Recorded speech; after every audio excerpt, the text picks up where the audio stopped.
Morning. Good morning, sir. Good morning, sir. Some of you have turned on the video for my sake.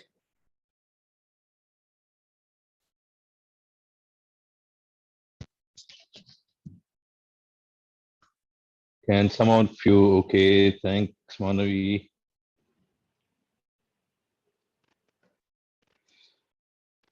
Okay, any questions? Any questions you may have?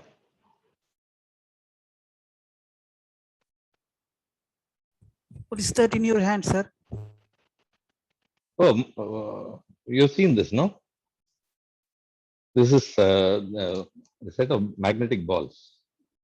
Okay, okay. It's nice. You can Like pull it like a garland, sir.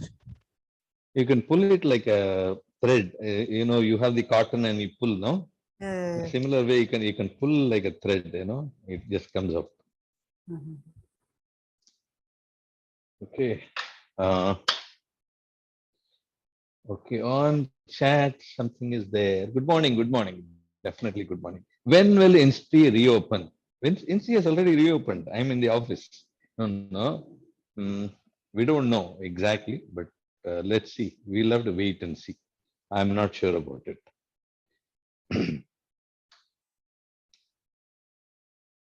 Siddharth, yeah, I'm feeling great today. Right? Tamil Nadu, yeah, correct. Tamil Nadu colleges are starting on 1st of September, but I don't know what our institute has decided. They may go step after step. They've already called the final year students to the campus. Many of them have already returned to the campus. So it may go in stages. I don't know when your turn comes. Okay. If Sir, you're in what the about first year, it's different. sir? What about What the about quarantine, sir? this? Like when they come back, Yeah, are they yeah. There, I think there's a week's quarantine. even if Apart they from are even if they are totally like vaccinated? yeah.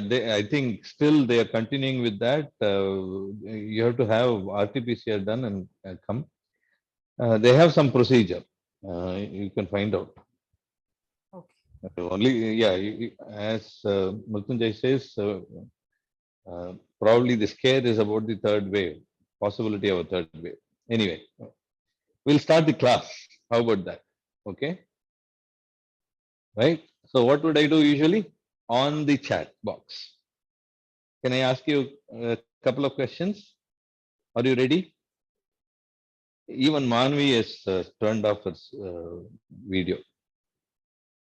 Is it because too much of bandwidth is lost? You can give some bandwidth to this class here. No, sir, it's not because of the bandwidth. It's that I'm Okay. not feeling well. Oh, okay. Sorry, Manvi. No, I'm just asking others. There are so many. Almost all the class is video off. Shall I go video off? Okay, folks. Shall we go ahead then? But I can't use my board then if I have my video off. So turn on some of your videos at least. Quickly. Nobody wants to do it? Okay. That's the way. Okay. Thanks, Karthik, Satvik. Okay. So the first question I'm going to ask on the chat box, what is the difference between F delta and, are you able to see, Sandeep, you put it as Yes, yes, pin? I did, sir. Yeah? I did, sir. All right. Okay, you people can Better pin ask my, others also. yeah, They can. yeah, you people can put, you can, what do you call that? Pin, right? You can pin my video so that you can see it better. What's the difference between F delta and sigma epsilon? The correct answer will get 2 marks. You have to be accurate. What's the difference between F delta and sigma if I use F delta or sigma epsilon? Audio is not okay. No, depends on geometry geometric parameters, stiffness of spring, elastic modulus, quite close. Sir, One, sir, yeah. Yes, sir. sigma and epsilon is a property of the material, and F delta, F is actually the property of the person applying it, and delta will be geometric property, Okay. sir. Delta is a deformation. It has geometry in it, is what you're saying. Pretty close. Anything else? Anything else that you can state about sigma epsilon and independent of body geometry? Beautiful. Who said that? Chaitanya. Yeah, they're independent of body geometry. Yeah, others have said that, but he has put it in a better way. What do I mean by independent of body geometry? Whether I take this amount of material, this amount of material, or this amount of material, it is immaterial. All right. It is the same stress and strain, whereas the F delta will appropriately change. Folks, are you able to see the board properly? Are you able to hear me properly? Yes, sir. Fantastic. Okay. So, that means you're taking care of who is getting the answer correct, right? Chaitanya gets 2 points. Yes, sir. Yes, sir. Shall I go to the next question? Yeah. Yeah. Again, 2 points. Okay. Now, between F and delta, which is applied and which is measured?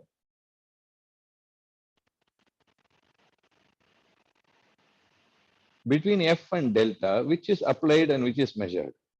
F is applied, delta is measured, and applied F and F is applied, delta is measured. F is applied, delta is measured. Delta is measured. Not yet, dear. I'm waiting for a good answer. What is applied? What is measured?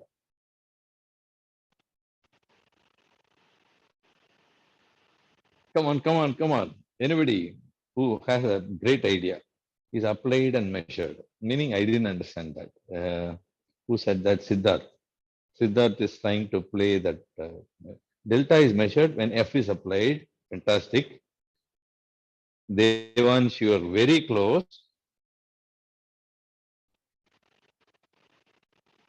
Very close. Devansh, you want to add something? F is applied and delta is measured. Both simultaneously applied? No, that's not possible, no? I'll come to that. Devansh is pretty close. You need to add one more. Delta is measured when F is applied.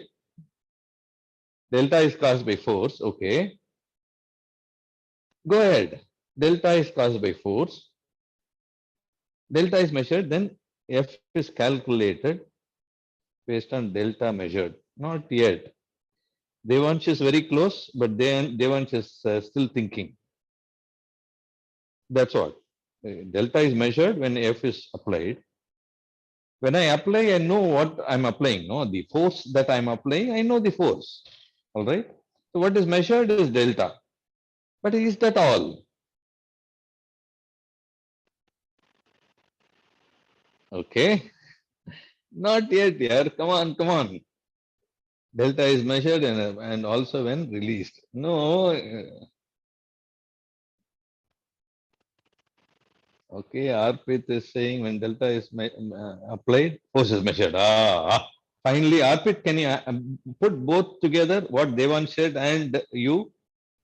Put them together and write.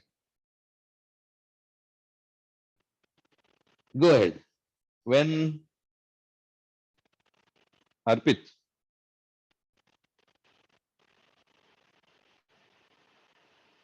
When delta is applied, force is measured. When force is applied, delta is measured. Fantastic. That's the answer I was expecting. Devansh gets 1 point. Arpit gets 2 points. Now, remember, I can apply F and get delta, or I can apply delta and get F. Can I apply both? Can I apply both? I don't have the spring over here. Yeah, I'll use this one. Can I apply both? I apply force and displacement, the answer is no. Correct? Yeah. It is like when I see the stone, I don't see the statue. When I see the statue, I don't see the stone. Right? What shall I call those quantities as? In a similar way, sigma and epsilon. Correct? When sigma is applied, strain is measured. When strain is measured, sigma is applied. Correct? What shall we call these twin quantities as? Complementary. Very good. No, the complementary should have an LE bindu. LE, complementary. Okay. All right. Interrelated. Fantastic. Yes, they are interrelated. What we call these as conjugates. Remember this. Okay. In thermodynamics, you would have had similar quantities. Can you name one of them? Quickly, 1 mark. In thermodynamics, T and what is the other one? P and V. Fantastic. So those are all conjugates. Okay. So when one is applied, the other cannot be applied simultaneously. So one is applied, the other is measured, or one is. So in this particular case, we don't know. It depends on our experiment. When we apply a force, so I can apply a force and then measure. The other is I can displace it by a particular extent and find out, measure how much force is applied. Okay, temperature, elongation, you're now at it. All those are called conjugates. Remember that. Okay. All right. Now, given this, let me go one more step. What did we do? Is this too small for you to see or okay? Just say okay or not. Okay, all right. So let's say this is stress and this is strain. Okay. Now, when I apply strain, let's say I have something like this. All right. So let me use some other. Let's say this is the graph I get. Okay. This is a linear graph. Correct? Are you able to see? Now, the question is, if I apply epsilon, how will I write this? If I apply epsilon, how will I write this curve as? How will I write this curve as? Y is equal to? Y is equal to? Y is equal to a function of x, right? Now, what is x here? What is x here? Just listen to me very carefully. What is x here? The x is a primary variable, the variable that is controlled. What is the response? It is y. Is this clear? I repeat it once more. X here is what is applied, what is independent quantity, where I have the will arbitrarily to fix the value. And what I get as response is y. Are you with me? And therefore, this curve should be what? This curve should be quickly, Vedant. Don't give me equation of that curve. In a general form, what should that curve be? Quickly, Vedant. No, not straight line. I'm just asking, how would I write similar to this? I would write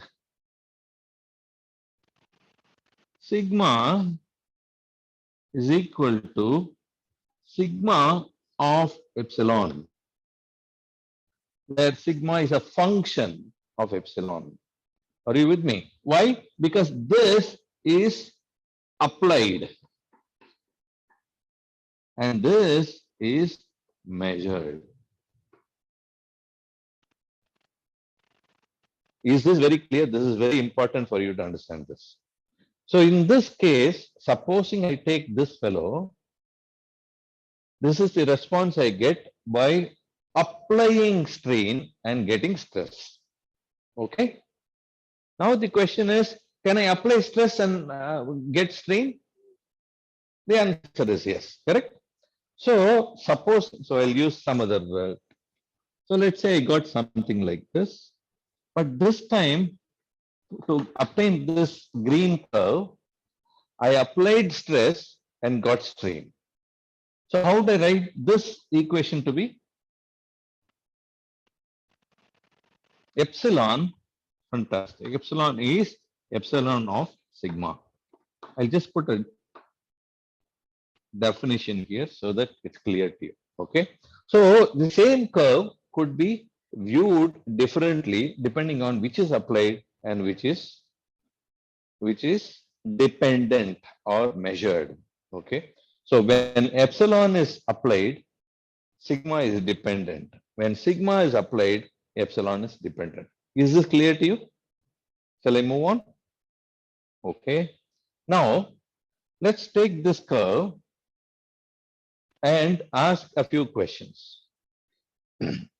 Supposing I need to find out this total area. I need to find out this total area under this curve. Okay. Now, you know this very well, so I'm going to ask you this question. I can integrate the function and get the equation, get the area, right? Now, what have I done here? Supposing it is linear, it is nothing but half of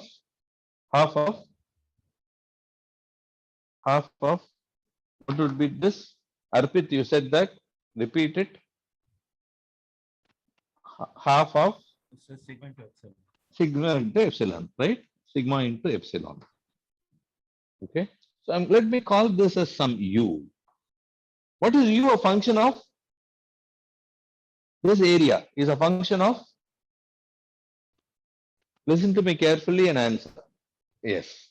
This is a function of strain. So far, okay, is half sigma times epsilon. But sigma is related to epsilon, correct? In this case, sigma, since it is linear, it is E times epsilon. And therefore, I now can write it to be E times epsilon, which is half E epsilon square. Beautiful, no problem. Got it? Seems fine. So far, okay. Now, on the other hand, supposing this is the area that I'm looking at,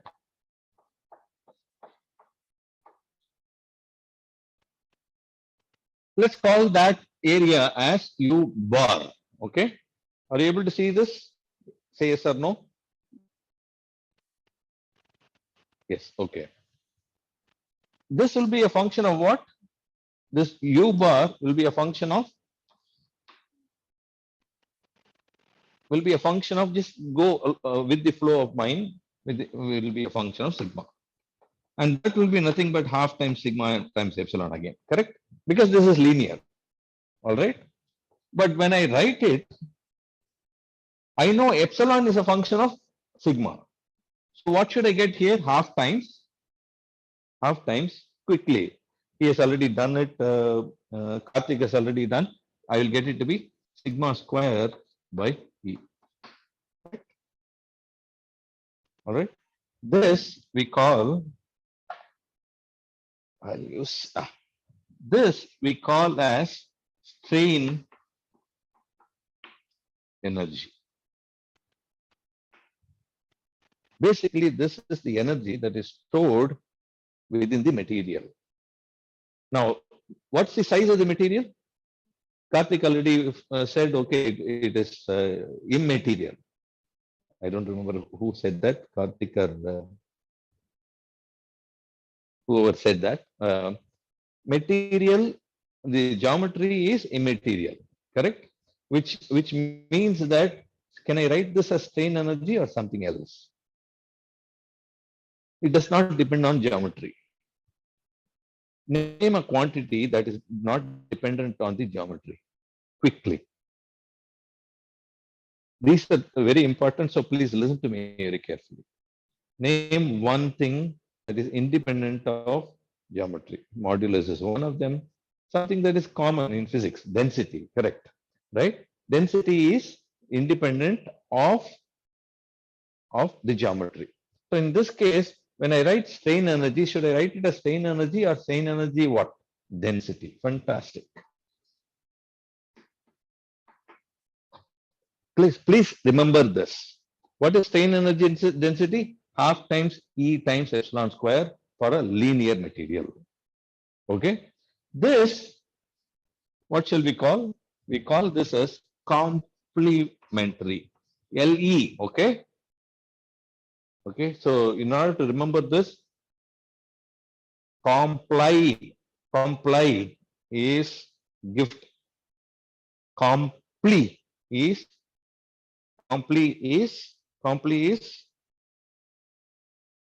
what shall we call this? Comply. Another word for this, conjugate. Correct. Complementary strain energy density. So far, okay. Is this clear? Satvik, things are fine. So far, okay. This is the idea that we will use. Okay. Shall I go for a little bit more complexity? Ashwat, you wanted to say something? Sir, no, sir. Like my microphone by mistake got. Okay, no problem, no problem. Now, let's go a little bit more complex here. Okay. So shall I turn the, are you able to see the other one? Yeah. Okay. Now, let's say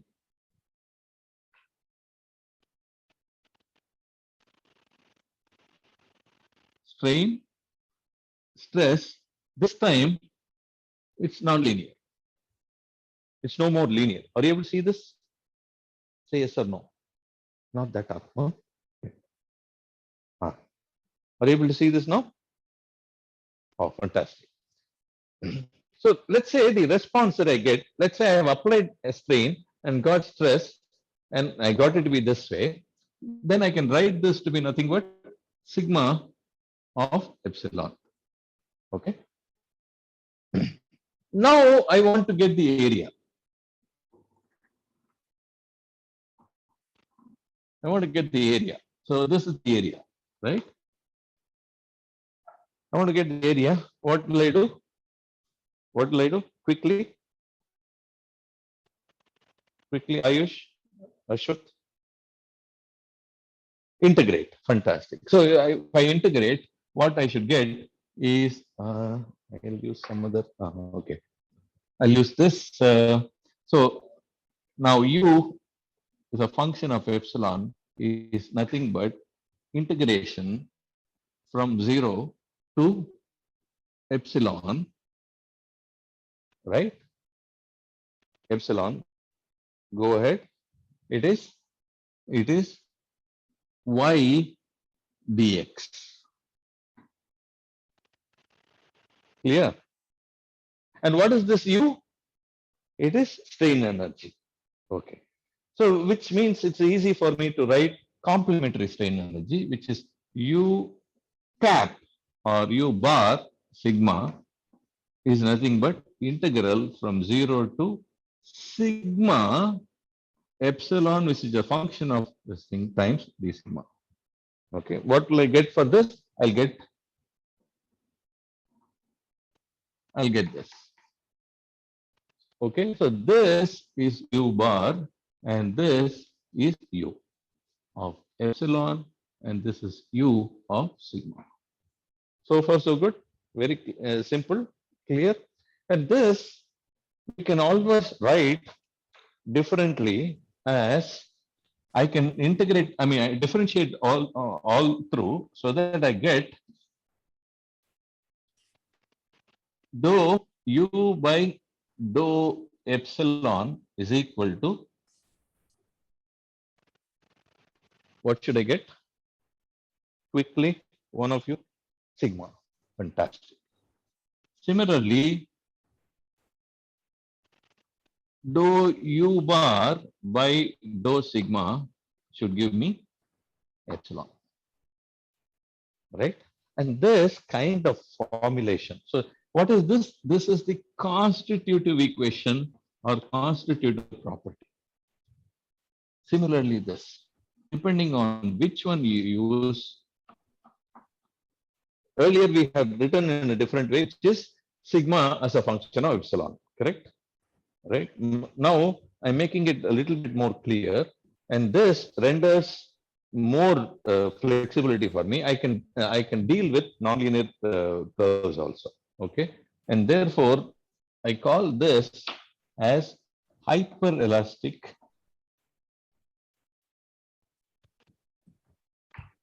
equations. Okay, I'm going to introduce here constitutive. So far, okay? Is this clear? So we've started with saying that there are two quantities, sigma or epsilon or F or delta.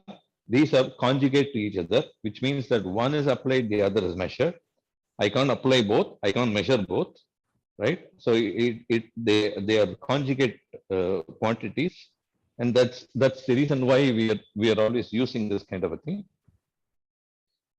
And we started exploring what could be, and we also knew that we are looking at sigma and epsilon as densities and F and delta as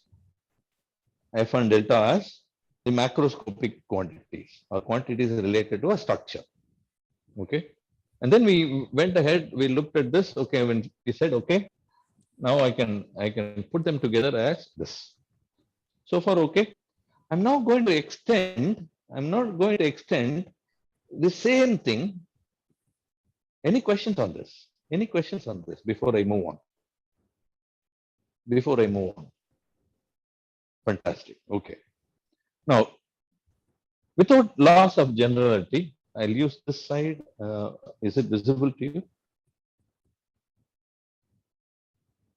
It's visible to you. Now, without loss of generality, okay. Let's say I have an object. Let's say this is fixed here. I have some object, some arbitrary object. And let's say I apply a force F. Okay. And due to this force, let's say it is now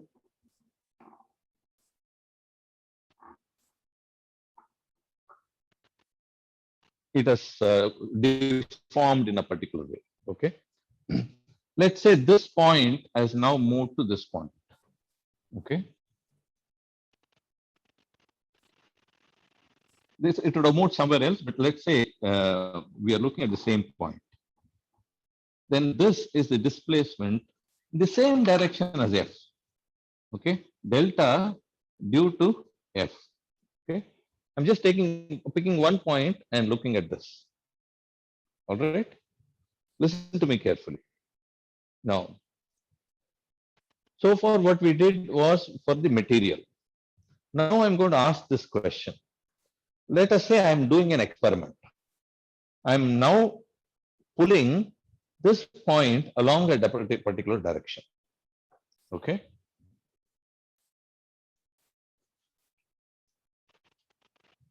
What I'm doing basically is I'm pulling it in this direction. Okay. And as I pull it, I want to measure the force. Okay. Let's say it is a linear material. What will I get? I'll get a response. If it is not visible, you have to tell me. Okay. What will I get? F is what I'm measuring. Delta is what I'm applying. Let's say delta F. Now, let's say I get something like this. Okay. All right. Now, this is the relationship that I get between delta and F. And primarily, that's why we could call this as a spring. Yes or no? Right. And remember, this is arbitrary. It can be any object. As Siddharth puts it, it can also be our own cells. Right. Now, can I apply a very similar principle as this over here? The answer is yes. Correct? The answer is yes. So let's apply that. What would be this? This is K, correct? Right?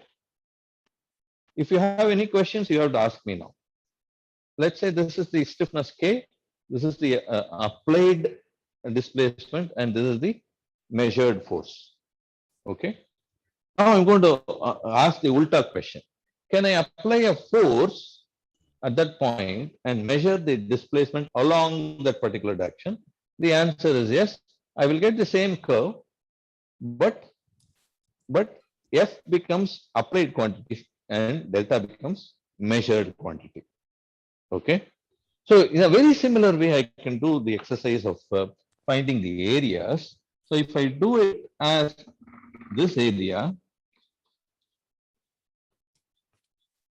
pertains to delta being applied and F being measured. If it is the other way around,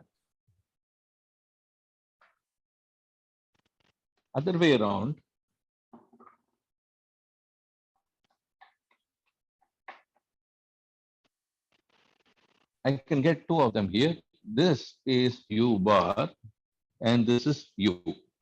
What's the difference between this and the previous one that we dealt with? Quickly, somebody.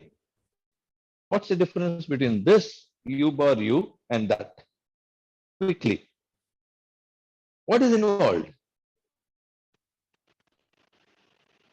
Dimensions or the volume. In the earlier ones that we dealt with were densities, and this is total strain energy and complementary strain energy. I can apply the same thing. I don't have to go into details of that, right? I can do very similar as whatever process that we did over here, right? And get one simple answer here, which is what? Dou U bar T divided by dou. What is U bar a function of? What is U bar T a function of? Quickly. U bar T is a function of delta F. And therefore I can differentiate it with respect to F. What should I get? If I differentiate? I should get delta. Fantastic. Okay. Sorry, folks. This is a make-do blackboard. Blackboard. So you have to bear with me. I'm just adjusting the wrinkles here. Okay. Not bad. Okay. All right. So this is one I can get. What would be the other? Oh, that's very simple, sir. It is nothing but dou U by dou delta is equal to F. Now, this is very useful for me. Why? If I'm able to find the strain energy or complementary strain energy, this is also total,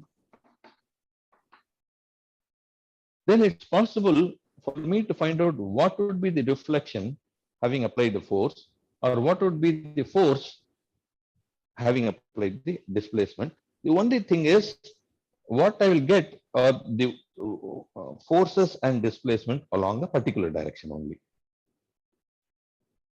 Clear about it now? Right? It's a very simple logic that we apply. Again, this was initially proposed by Castiglione.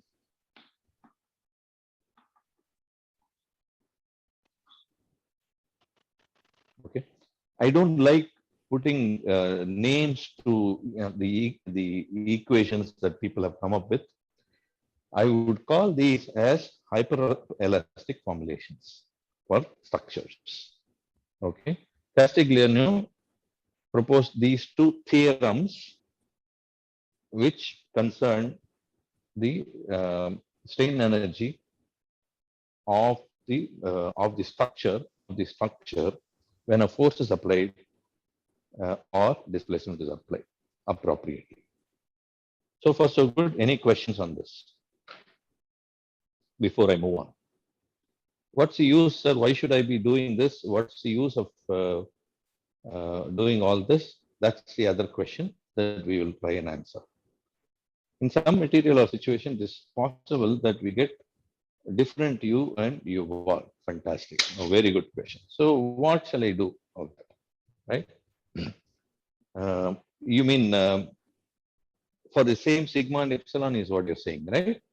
Now, very good question. Remember, I said hyper elastic. Here, elastic is what I dealt with so far. Okay. Elastic implies that given a displacement, there is only one force. Given a force, there is only one displacement. Period. It is a one-to-one function. Okay.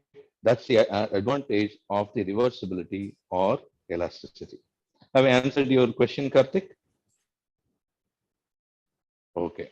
Now, of course, people have derived a few things related to this when it comes to having different situation and getting different responses. I'm limited as far as this course is concerned. You can take an advanced course where I'll deal with inelastic materials, or you can go through my book on inelasticity of materials. Is the book. Okay. If you don't have questions, quickly, I want you to now derive, given a particular bar, let's say this is the bar I have, let's say displacement is applied, length is known, cross section is known, displacement is applied. What would be the measured force on the bar? And similarly, when I apply a force, what would be the deflection in the bar? I may not have enough time for breakout rooms, so individually do it. And by the time you finish it, I will change these to fresh ones. Okay. All right. 2 minutes. I'll be back.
Okay. Okay, I have now changed it. I have a fresh board now. So any questions on this, you can ask me. Karthik had a very good question. He gets a mark, 1 mark, Dharmi, for asking this question. Okay. And what's Yes, the sir, I answer? already marked. The answer is basically that it is a hyperelastic formulation. Okay, very good. Force is equal to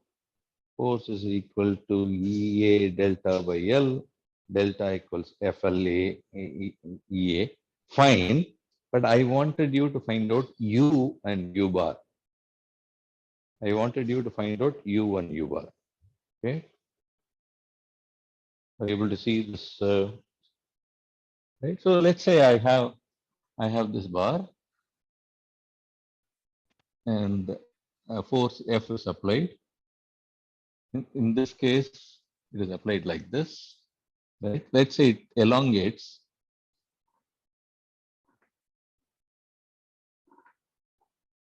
it elongates by a delta. Okay. Now, what will I get U as? You can So use can the you take same the thing. camera a little up? Oh, sorry. Thank you. Is that okay now? Okay. Yes, What will sir. I get U as? Quickly, one of you. What will I get U as? Remember, U is a function of delta. Correct? U is a function of delta, and what will I get it to be? Half k delta square, or if I use appropriately, I'll get it to be half times EA by L, which is nothing but k delta square. Fantastic. Okay, I want you to derive this and get it. What would be U bar delta?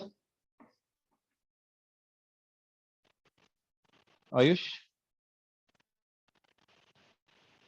What would be U bar delta? Of course, I will put it as total here. If T is missing, don't worry about it. It is subsumes now. Okay. Remember, U is different, U bar is different. Should I write it as U bar of delta? Is that correct? Nobody has corrected me.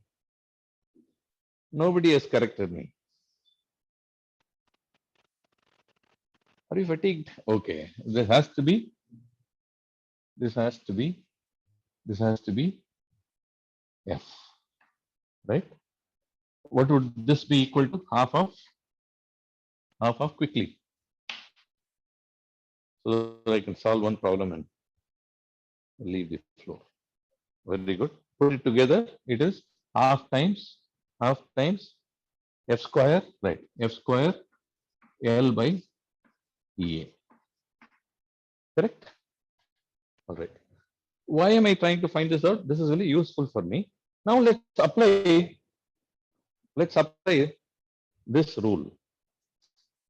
Okay, because I can now write the constitutive function. Correct?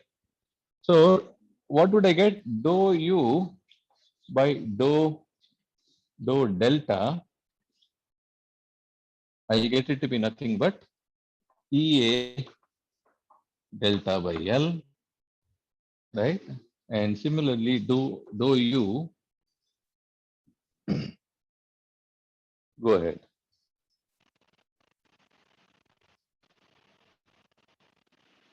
Okay. Dou U bar by dou F is equal to, what should I get? Obviously, delta, which is nothing but flare. Correct? Very good. Now, how do I use this?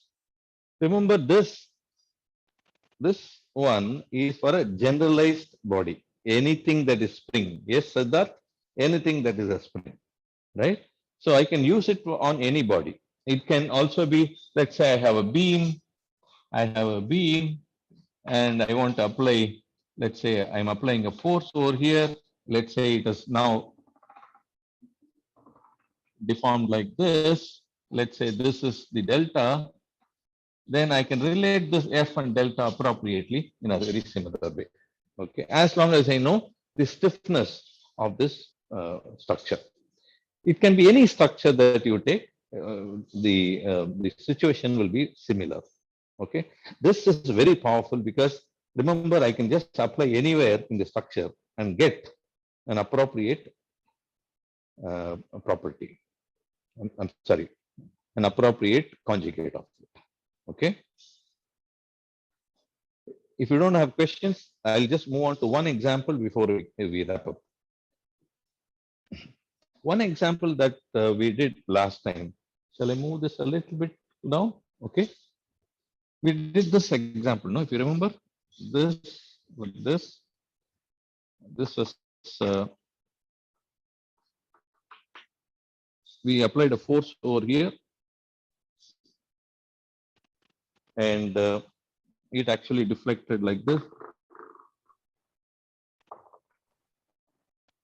Sorry, it deflected like this, and this was delta This is the force F applied. Okay. Can I use the similar principle over here and solve the problem? The answer is a beautiful yes. Right? And that's the power. What we did earlier was take this, we took the perpendicular. So I'm going to draw it a little bigger. We took the perpendicular, and this is the delta that we wanted to find out. Let's say this is A, B, and C here. Then this is nothing but delta of BC, right? And given that this is perpendicular here, it was now possible, supposing I take this as theta. What would be theta over here? What would be theta over here? This would be theta, which means this is theta.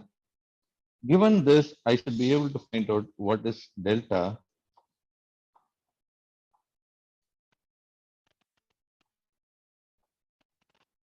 Yes or no? This is the geometry that we used. Is this visible, Ayush? Yes, So, yes, yes. okay. So now let's quickly do this. I have applied a force. This is a determinate beam. I'm sorry, determinate truss. What is the force in BC? What is BC equal to? So if I have F over here, this is BC, right? This is theta, and this is AC. Okay, so the free body of this particular pin, I can now work out. BC will come out to be, BC will come out to be, quickly, can you tell me? BC will work out to be, how will I find out BC? Remember, if I take, this is also theta, you will find that BC is equal to AC if I take the horizontal equilibrium. Vertical equilibrium, 2BC cos theta is equal to F. Correct? Yeah. So what will I get BC as? F by 2 cos theta. So far, okay, this is fine. AC is also equal to F by 2c theta. Okay, I have found out the force in this, force in this. What will that give me? Oh, okay, it has extended, and these two bars have now started to store energy. What energy? Due to strain, and therefore strain energy.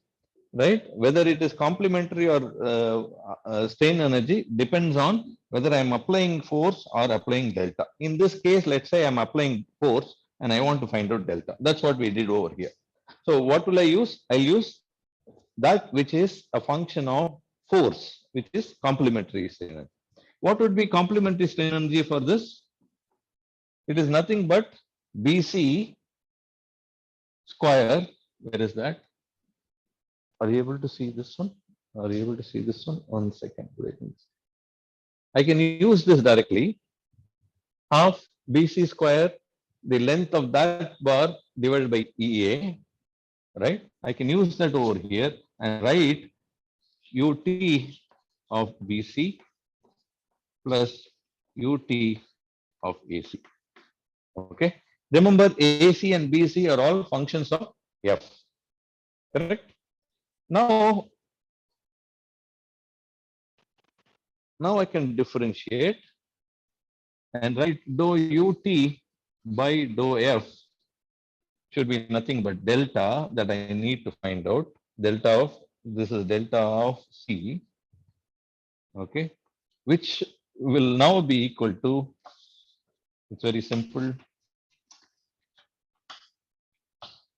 which will now be equal to dou ut of BC by dou f plus dou ut of AC divided by dou f.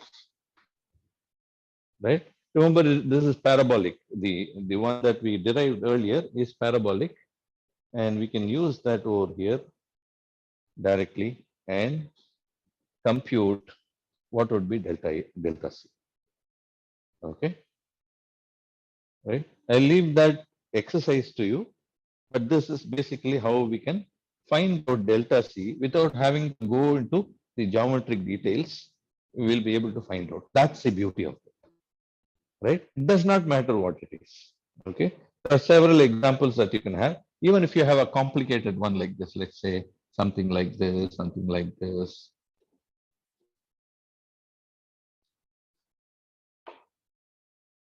I can keep on adding, right? Let's say I have a force F over here and I want to find out delta. Okay. It's possible for me as long as, so this is a determinate beam truss. Due to force, I can find out the member forces in this. Okay. Once I know the member forces, it is possible for me to write this total complementary strain energy. Once I find out total complementary strain energy, which is a function of F,